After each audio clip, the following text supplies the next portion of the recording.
Welcome to Human Powered, the podcast about creating a high-performing agency or consultancy business. I'm Trenton Moss, leadership coach, exited agency founder, and author of the book Human Powered. And on my podcast, my guests spill their secrets about how they've created high-performing teams and how this has translated into running a high-performing business. And today I have Jaye Cowle, founder and CEO of Launch. Jaye, hello. Hello. Well, thank you so much for joining me today. So you founded the agency Launch 12 years ago, performance marketing agency powered by happiness. You're an award-winning B Corp certified business, a Google Premier partner, and this year you're on track to turn over around 3.5 million. So wow, 12 years of doing this. You must have so many great stories to share. Let's start with this powered by happiness mantra that you have. Jaye, tell us, why do you place so much importance on happiness? Do you know, I was worried that it would be too fluffy, the whole happiness thing. But when we were coming out of the pandemic and, there were various challenges, I was trying to work out what it was that really was getting me out of bed and to the office every day, or not to the office in the pandemic, and was behind my strong drive and the growth of the agency. We've never had a year that we haven't grown. So this is like 12 years of 12 year-on-year growth. And that requires quite a lot of drive and ambition. And I had a bit of EQ coaching and I was chatting it through. And at the basis of it all, I said, I just want people to be happy. That word happy unlocked a chain of events that started, first of all, with me going to the team and the senior leadership team and talking to them about, is there something in this happiness? All of the things that we do at Launch, all of the actions that we take are rooted in happiness. And then also, what does happiness mean and how does that kind of sit and how could that be our North Star? If it wasn't for the support of the rest of the team agreeing with happy as our mantra, it wouldn't have happened. But it brings a smile to our face and it helps counterbalance that very full-on agency life where you have all these conflicting priorities and gives us a North Star that we can really focus on. That sounds great, right? So we've got a happy team. We're focusing on happiness. How does that help you become a high-performing business? The little snippet is happy people do great work. That's kind of the slightly trite way of saying it. But it's a superpower that so many businesses aren't leveraging. I think sometimes because when you're a big corporate, it's really hard to ensure that is going through all of your work.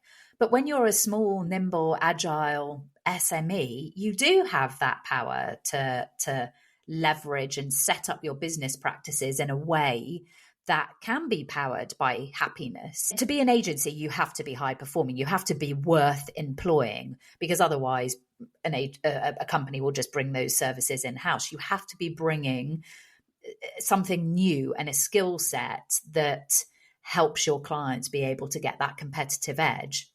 So I need high performing people, and a majority of people have had terrible workplace experiences, and that's what we're counteracting. Not only are we attracting great talent, but we're giving them an environment that they can thrive in.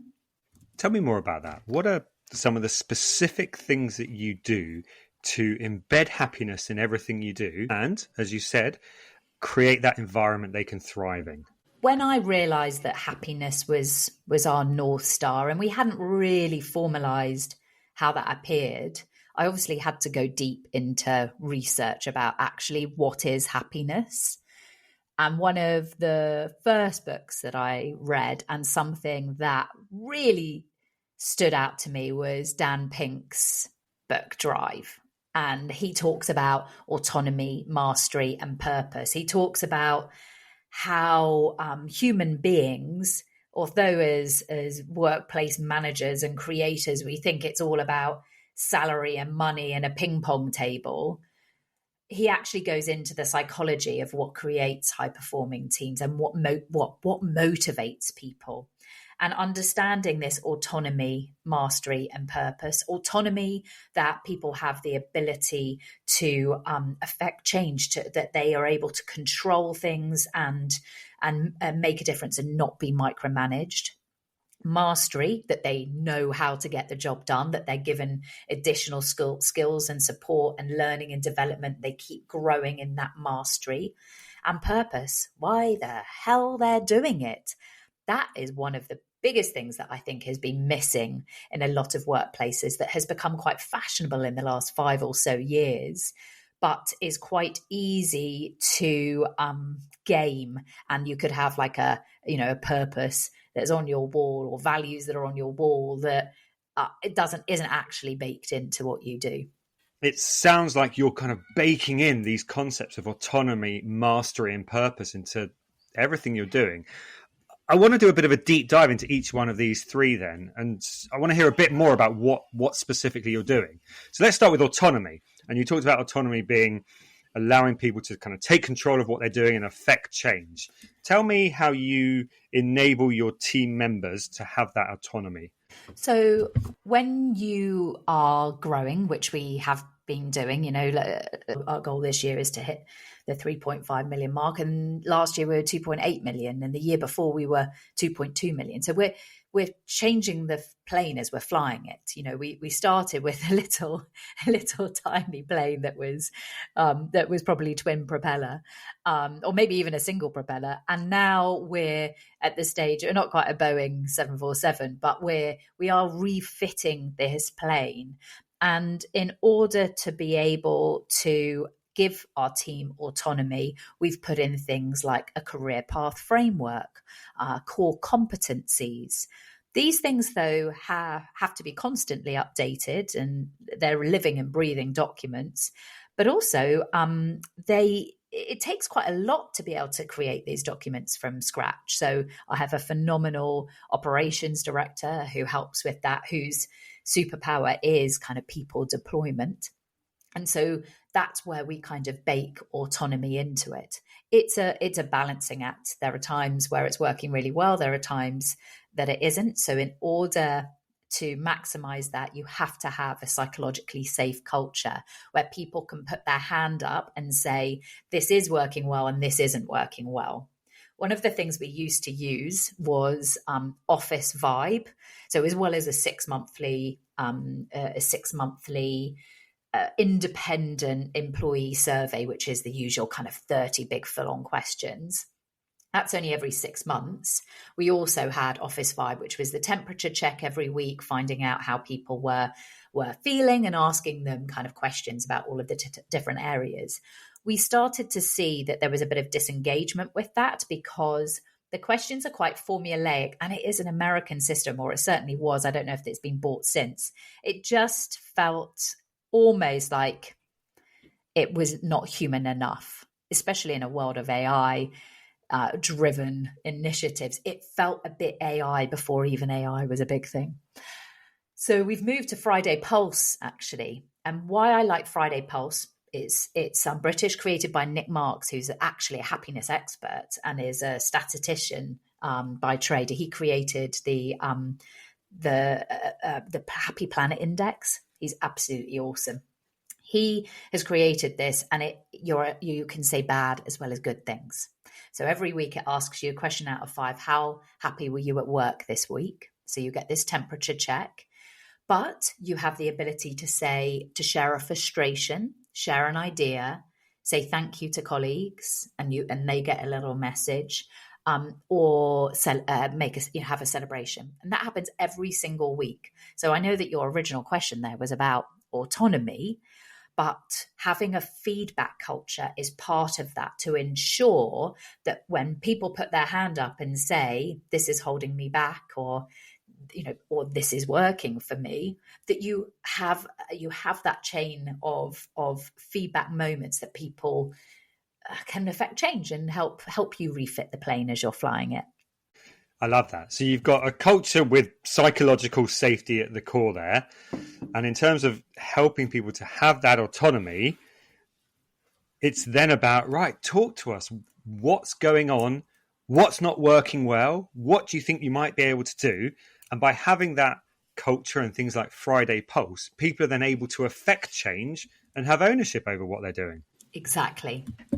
Tell me a bit more about mastery.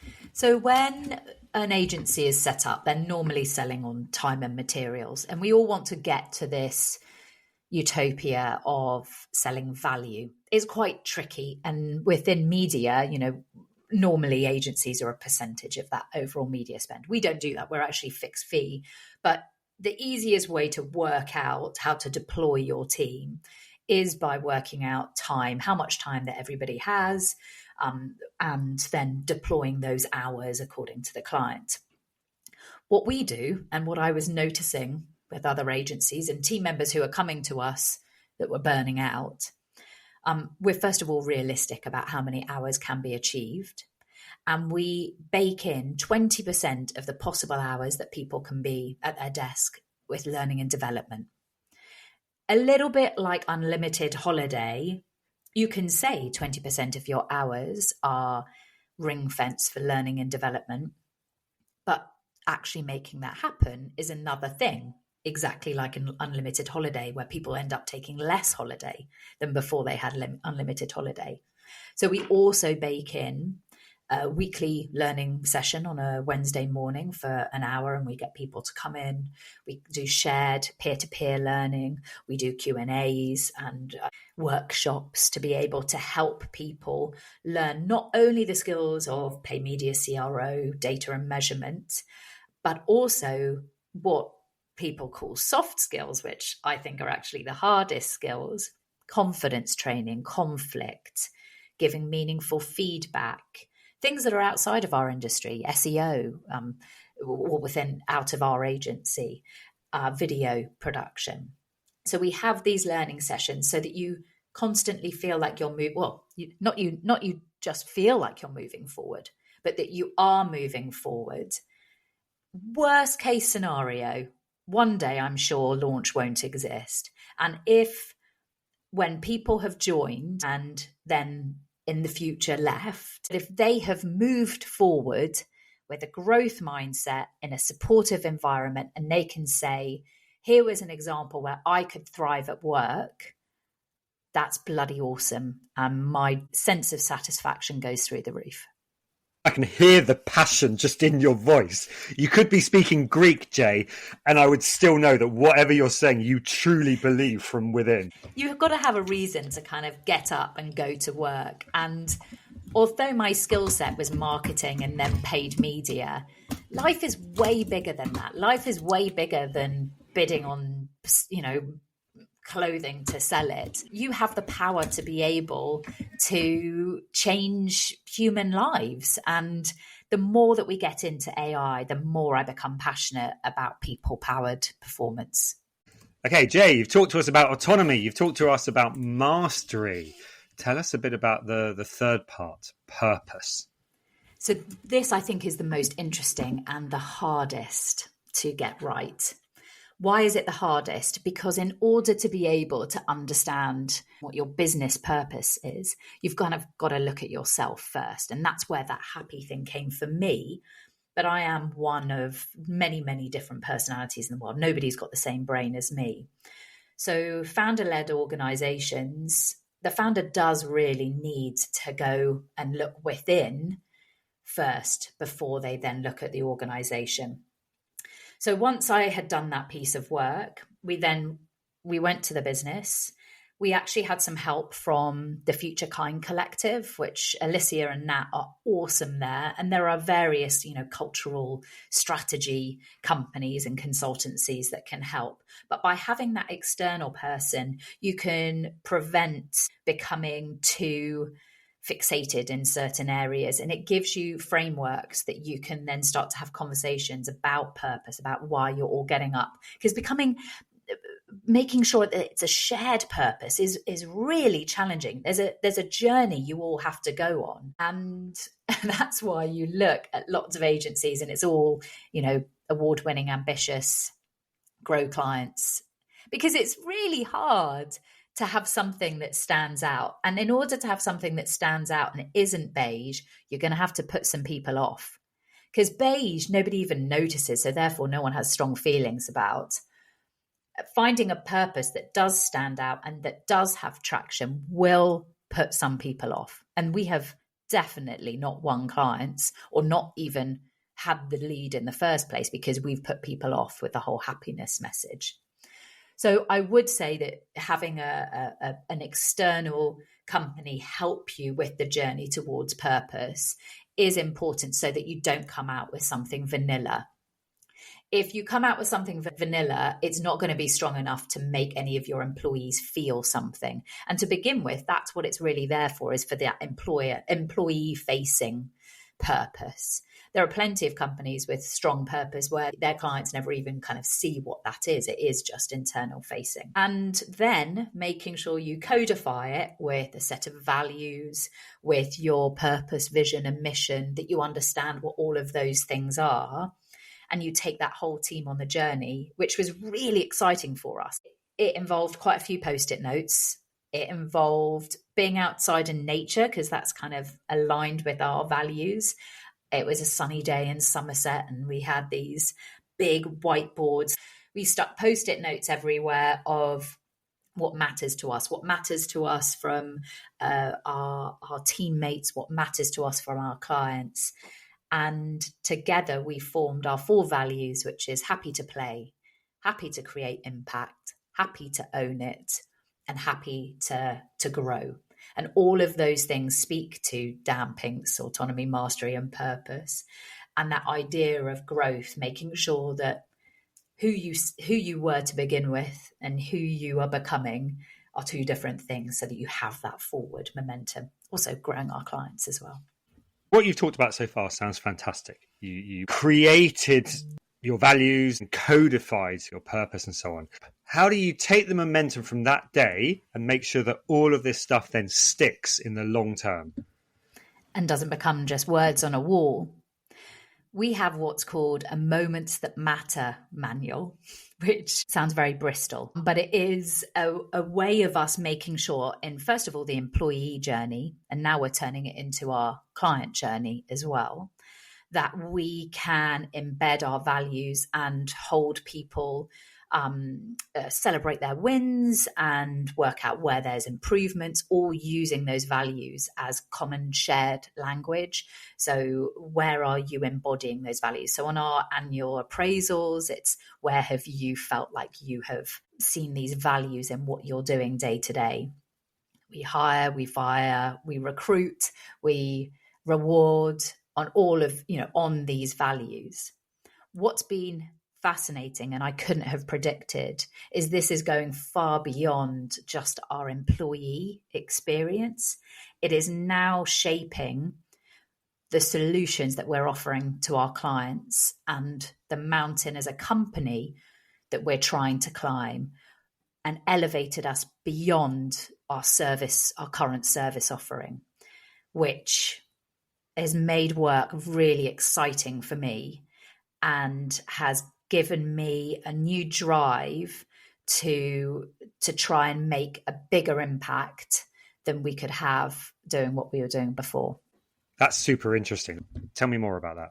So if we're powered by happiness, we were looking at how does that show up for our employees? Well, when decisions are needing to be made, whether you go left, whether you go right, do we make sure that the decision that we make, is it powered by happiness? And we sense check that all the time. So we have processes to sense check that. We don't always get it right. And then we put our hands up, say when we've got it wrong, and correct it. It's like, it just gives you that North Star. So you're course correcting all the way along. One of the things that came out when we were looking at growing clients was to make sure, because we're a B Corp, that it wasn't growing for growing's sake, that it was meaningful, sustainable. So we were working out how could we take what we're doing, powered by happiness, and make a bigger impact on our clients. So our vision is empowering happy companies to create happy customers. How do we do that from a performance marketing point of view when really we're an acquisition agency? We help our clients acquire more customers. Well, by first of all saying that it has to be happy companies, we're looking at sustainable companies, perhaps B Corp companies, companies that are putting positive impact in the world. So there's a little sense check there. But also creating happy customers, it reduces wastage.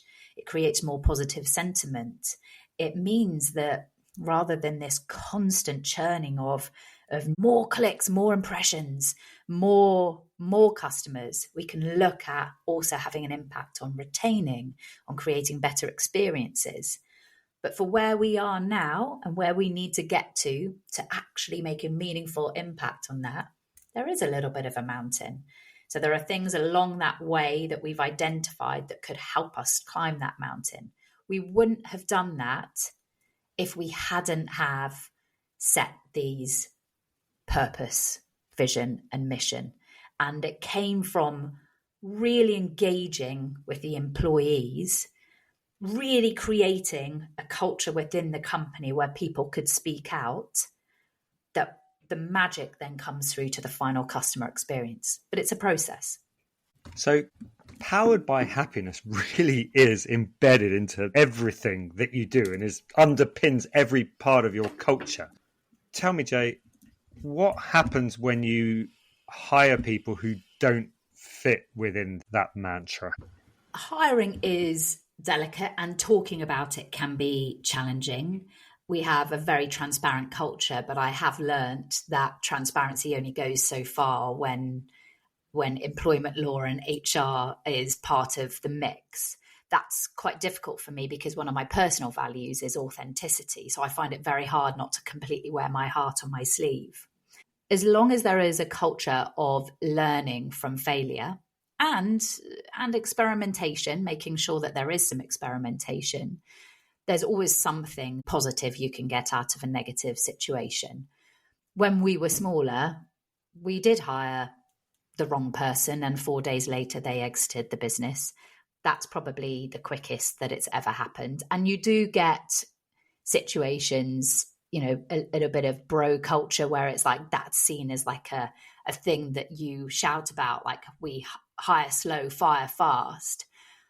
But at the basis of that is truth, that if it is very clear that the person might have the ability, but it isn't the right or doesn't respect your culture, then it is better to hire slow and fire fast. That's why, actually, that we codified our values, because until you have meaningful, unique values to your business that have been co-created by your team, I think it's very hard to explain what your culture is. And agencies will always say, we work hard, we play hard. That nowadays isn't really a culture that is inclusive.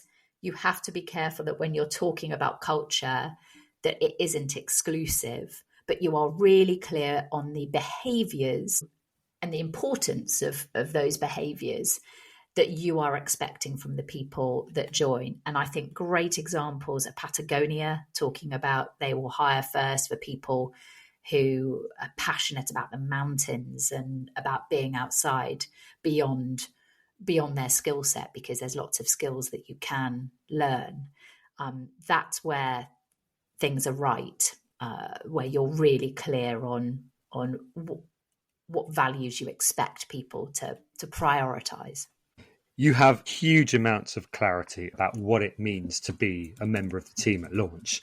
Tell me, by doing this, all of this effort that you're putting in around powered by happiness and around all of this learning and development, what's the impact on client relationships? We do have measurements around all of these happiness, client NPS and sentiment analysis, but not all of our clients, first of all, joined us when our purpose was powered by happiness. We've got relationships that go back 10 plus years, for when we were a tiny agency that wasn't clear that we were powered by happiness, they aren't necessarily coming to us because they've seen that we call ourselves the happy performance agency. They've come to us because we're understanding their business requirements and they can tell the passion of the team and that they're a motivated team. The clients care that our team doesn't have a revolving door of account managers, that they come to work and bring their best selves to work. Those are the things that our clients not expect, but are delighted by, because they work with plenty of other stakeholders or consultancies and agencies who don't have that. And a high-performing human who is given the platform at work to bring their best self is always going to have a better impact on your business. And that's why our clients care. Longer term, though, my hope is that all of our clients are with us because of our purpose and are taking advantage of the solutions that we're now offering around the happy customer piece. But that is a work in progress. And the fact that it's a work in progress is exciting because you feel that forward momentum. I would love to also say about how it is impacting our senior leaders and our leadership within Launch. So breaking kind of news that is coming through some of the initiatives that we've been embedding, which is a bit of coaching for some of our team, and in particular our senior team. So there's 10 within our senior team and heads of department. And we did an exercise called Leadership Circle. It's almost like 360-degree feedback. So you mark yourself on all of the behaviors. You have your own self-score, and then the rest of the team score you. The learnings that are coming from that, of where the differentials are, where if you see yourself as driven and others don't see you as driven, and then you can work on why that is. It has been so powerful to understand that and have, again, another layer of shared language to be able to describe how I'm showing up in this situation. It's normally bad day behaviors, and our cultural handbook has got how our values show up on a bad day as well as a good day, which I think is a nuance that is often ignored. You don't talk about the good things, a bit like a dog. When you're training a dog, you're only rewarding the good behaviors, or children too. I think it's actually important that you talk about the bad day behaviors, because it's in those moments of stress. But you can then see the gap between your understanding of yourself and how you think you're showing up, how you're actually showing up. And rather than it being a bad or a good thing, it becomes a conversation point. So one of my things is, and you can probably tell from this conversation, is I over-index on kind of the drive and passion and ambition, but I'm also a people pleaser. And sometimes those two things can be at odds with each other, because if I'm really trying to drive the company forward, but I want to make sure that the people on the team are happy, I might not delegate effectively, or I might not empower them effectively. So understanding this people-powered performance, that each person is unique but will show up in different ways, is a super powerful way. So there's so many layers that you can add to this, and it gives you a reason to take some of your bottom line and invest it in high performing people. Because worst case scenario, even if your bottom line doesn't improve from that, you have improved that person's life. And how cool is that? Very cool, I would say. Jay, I'd like to take you back in time. So around 5 years ago, you had a really scary moment. You were diagnosed with cancer, and it was near death. Tell me what kind of impact that had on you in terms of how you run the business.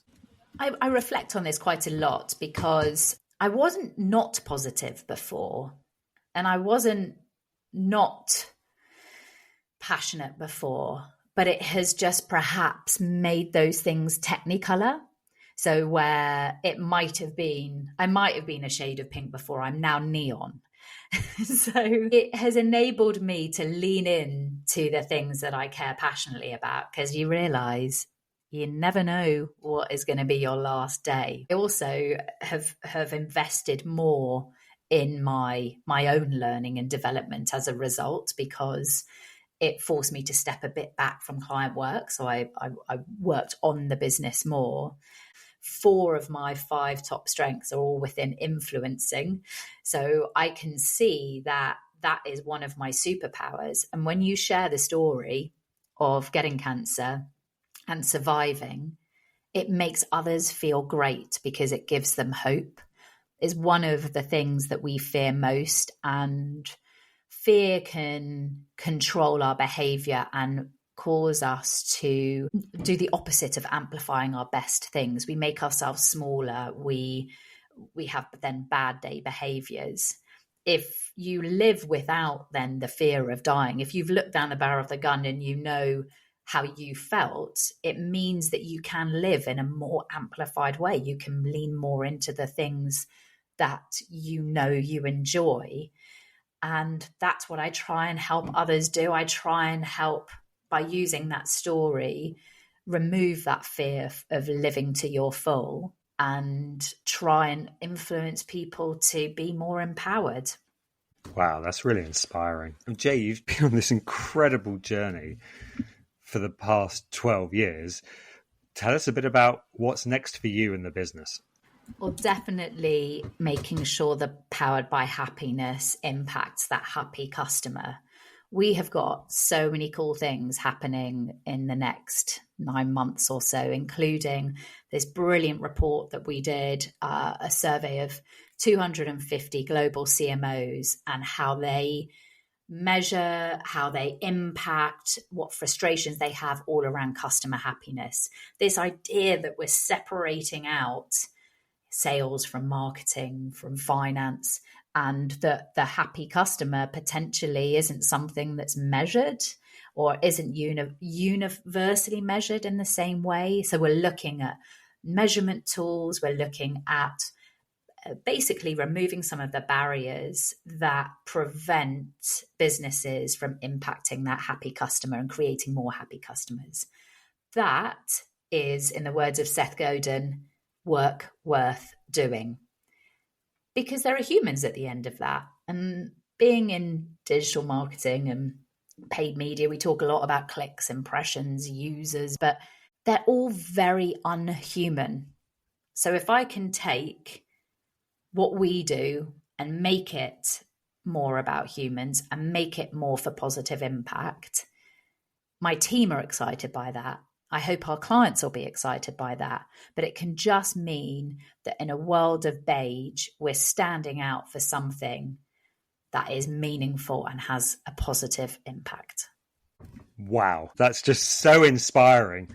Jaye, thank you so much for joining today. You've shared so many wonderful things that you're doing within the business and also about the things that drive you personally, which is incredibly inspiring. Thank you so much for sharing your story. Absolute pleasure. And I'm really delighted to be here because I've been a long time listener.